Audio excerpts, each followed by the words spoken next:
Hi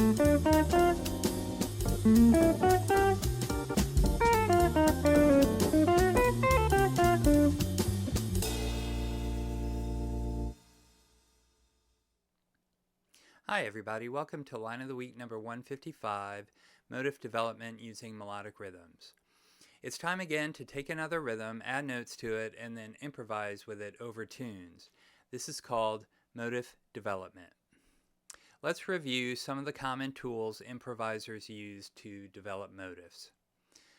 First, you start with an original motif, meaning you take a melodic rhythm and add notes to it.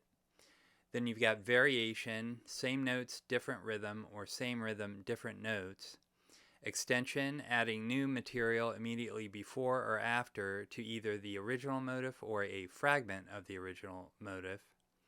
Fragmentation, using a part of the motif. Rhythmic displacement, starting the motif on a different beat. Augmentation, making the time values longer.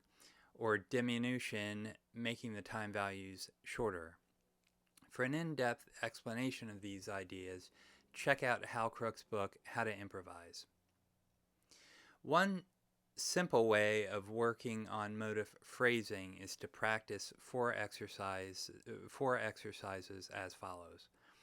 First, you could play a motif or a variation or a fragment immediately followed by new material to end the phrase. Or you could play new material immediately followed by the motif to end the phrase. Thirdly, you could play the new material, then the motif in the middle, and then different new material to end the phrase. And fourth and finally, you could play the motif, new material, and then the motif or variation of the motif again to end the phrase. In a minute, I'll show you how I put this last one in this line of the week. Before I get to the line of the week, and so we're all on the same page, here are the chords to the progression. The chords are A minor 7 flat 5 to D 7 flat 9 to G minor for 2 measures, and then C minor 7 to F7 to B flat major 7 for 2 measures. In addition to standard notation, tab, chords, and chord scales, I also include hammer-ons, pull-offs, left-hand fingering, and right-hand fingering. I include left-hand fingering, which I modified from Tim Miller's 2-1-2 approach. I include the right-hand fingering in case you're interested in the fingerstyle approach I use. Here are the chord scales I'm using for this week's line. I use the notes from the chord scales for two things. First, as a source of notes for improvising, and secondly, to determine tensions to use for comping. The chord scales are C melodic minor to E flat melodic minor to G melodic minor for 2 measures, and then B flat major to G flat melodic minor to F pentatonic for 2 measures. Here's some melodic rhythm I'm using this week. This motif is from Jerry Bergonzi's book, Volume 4, Melodic Rhythms Used with Permission.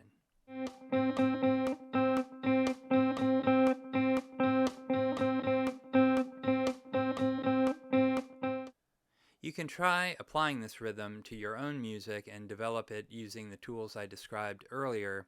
You'll find that you come up with new ideas that you would not have thought of otherwise. Plus, you can use this process not only for improvisation, but also when you write your own tunes in whatever genre you prefer. Here's the line of the week with Guitar Pro backing I use to make sure I'm getting the notes and the rhythm accurate.